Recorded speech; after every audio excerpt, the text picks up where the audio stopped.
नियोजित पुण्यश्लोक विविध कार्यकारी सोसायटी तालुका जामखेड या ठिकाणच्या संस्थेला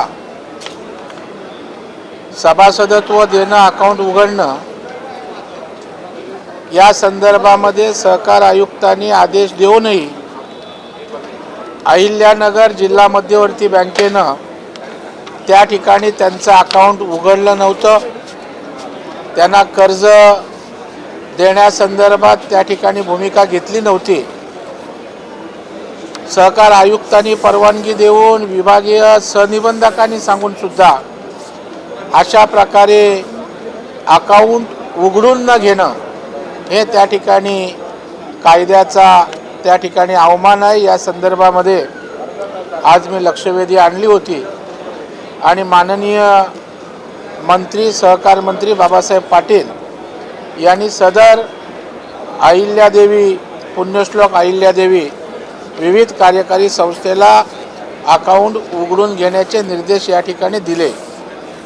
या निमित्तानं अकाउंट उघडण्याच्या प्रश्नावर लक्षवेधीवर बोलत असताना पीक कर्ज, वेगवेगळ्या प्रकारच्या शासकीय योजना या जिल्हा मध्यवर्ती बँक त्या ठिकाणी राबवत असते.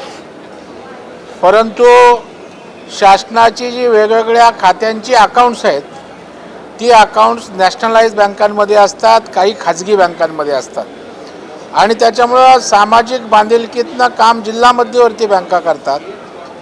समाजाच्या उपेक्षित वंचित घटकांच्या योजना सरकारच्या त्यांच्याकरता जिल्हा मध्यवर्ती बँका काम करतात.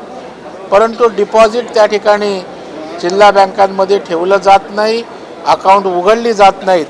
या संदर्भामध्ये सुद्धा आज राज्यातल्या सहकारी बँकांचा विषय या ठिकाणी मांडला आणि राज्याच्या सहकार मंत्र्यांनी या भूमिकेला दुजोरा दिला आणि ज्या अवर्गातल्या जिल्हा मध्यवर्ती बँका आहेत, सलग 4-5 वर्ष ज्या बँकांना अवर्ग आहे त्या ठिकाणी डिपॉझिट ठेवणं असेल किंवा त्या ठिकाणी अकाउंट शासकीय उघडणं असो, या संदर्भामध्ये बैठक घेऊन त्या ठिकाणी सकारात्मक भूमिका घेऊ अशा प्रकारचं सुद्धा आश्वासन सहकार मंत्री बाबासाहेब पाटील यांनी या ठिकाणी दिलं.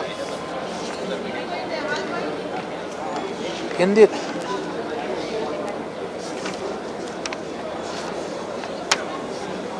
अहिल्यानगर डिस्ट्रिक्ट में जामखेड़ चोंडी यहाँ पे जो पुण्यश्लोक अहिल्या देवी विविध कार्यकारी सेवा संस्था है, यह संस्था रजिस्टर होने के बाद अकाउंट ओपनिंग के लिए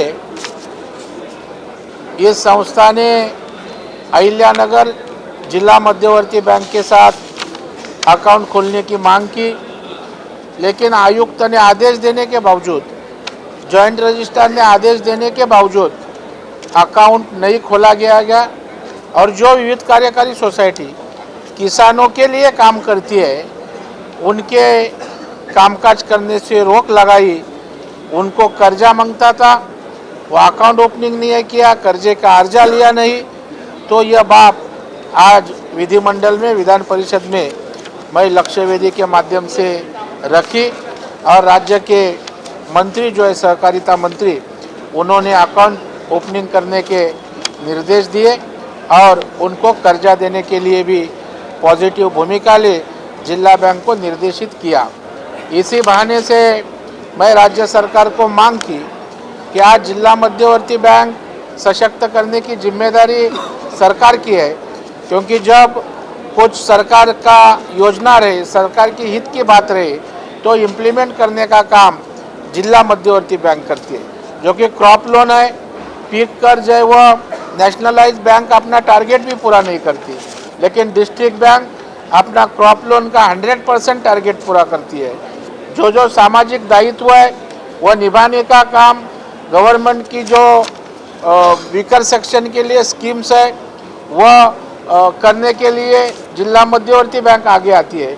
लेकिन ये अकाउंट ओपनिंग हो, डिपॉजिट रखना हो, यह नेशनलाइज बैंक में होता है, नहीं तो खाजगी प्राइवेट बैंक में होता है. तो मुझे लगता है कि सहकारिता सशक्त करने की आवश्यकता है. इसलिए जिला मध्यवर्ती बैंक में यह सरकार के महामंडल के सरकार के जो अलग अलग विभाग है उनके अच्छी बैंक है जो ये वर्क की उनमें रखने की मांग की और कर्मचारियों का खाता अकाउंट ओपनिंग करने की भी मांग की। इसी के ऊपर राज्य के सहकारिता मंत्री माननीय बाबा साहेब पाटिल इन्होंने इस विषय को पुष्टि दी और सहकारी जो अच्छे बैंक है जो 4-5 साल ए क्लास बैंक है उनमें अकाउंट ओपनिंग करना और उनको डिपॉजिट रखने के लिए शासन आगे आएगी और उसी के बारे में बैठक करके निर्णय करेंगे, ऐसा सहकारिता मंत्री ने विधान परिषद में मेरे लक्ष्यवेधी के जवाब में बताया।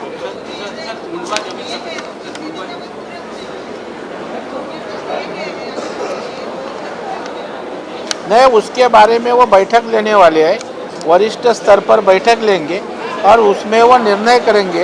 एक्चुअली सरकार का निर्णय है लेकिन वो इम्प्लीमेंट नहीं होता है, तो उसी के लिए सहकारिता मंत्री बैठक लेंगे तभी निर्णय के अमल बजावने की बात होगी।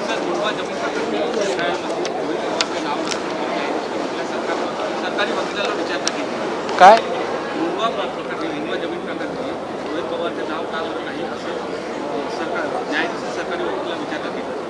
रोहित पवार तुला रोहित पवार मला वाटतं ती न्यायालयीन बाब आहे। जज काय म्हणतायत ते काय म्हणतायत याच्यावर मी काय भाष्य करणं उचित त्या ठिकाणी नाही।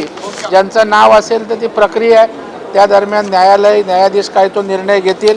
पोलीस तपास करतायत, पोलीस तपासामध्ये या ठिकाणी जी नावं त्यांना इन्व्हेस्टिगेशनमध्ये येतील ती घेतील। मला वाटतं हे नाव घ्या ते नाव घ्या असं करणं मला वाटतं योग्य नाही। 4 दिवस राहिले अधिवेशनाला, लोकहिताच्या कोणत्या पुरवण्या मागण्या सादर होणार आहेत? नाही, 75,000 कोटीच्या ज्या पुरवण्या मागण्या त्या ठिकाणी आहेत त्या सगळ्याच लोकहिताच्या आहेत। मूलभूत सुविधा आज शेतकऱ्यांसाठीच त्याच्यामध्ये 15,000 कोटी रुपये नुकसानग्रस्त शेतकऱ्यांसाठीच आहेत। त्याच्यामुळे मला वाटतं ज्या पुरवणी मागण्या आहेत त्या मेजर शेतकऱ्यांच्या, आता मेजर ही शेतकऱ्यांचे आहे ना, आपत्तीग्रस्त शेतकऱ्यांचे त्या ठिकाणी आहे, सामाजिक न्यायावर त्या ठिकाणी आहे, वेगवेगळ्या प्रकारचे प्रकल्प अर्धवट आहेत त्यांच्याकरता त्या ठिकाणी आहे, PWDच्या काही मागण्या आहेत। त्याच्यामुळे मला वाटतं सर्वसमावेशक असे ज्या आपल्या इन्फ्रास्ट्रक्चरवर सुद्धा त्या ठिकाणी पुरवणी मागण्यांमध्ये अंतर्भाव आहे। त्याच्यामुळे मला वाटतं मोठ्या प्रमाणावरची पुरवणी मागणी आहे। याचं कारण मूळ बजेटपेक्षा च्या तुलनेत याचं कारण की मोठ्या प्रमाणावर आपत्ती आली, निसर्ग आपल्या अतिवृष्टी, त्याच्यामुळे मला वाटतं पुरवणी मागण्या मोठ्या प्रमाणावर त्या ठिकाणी झालेल्या आहेत।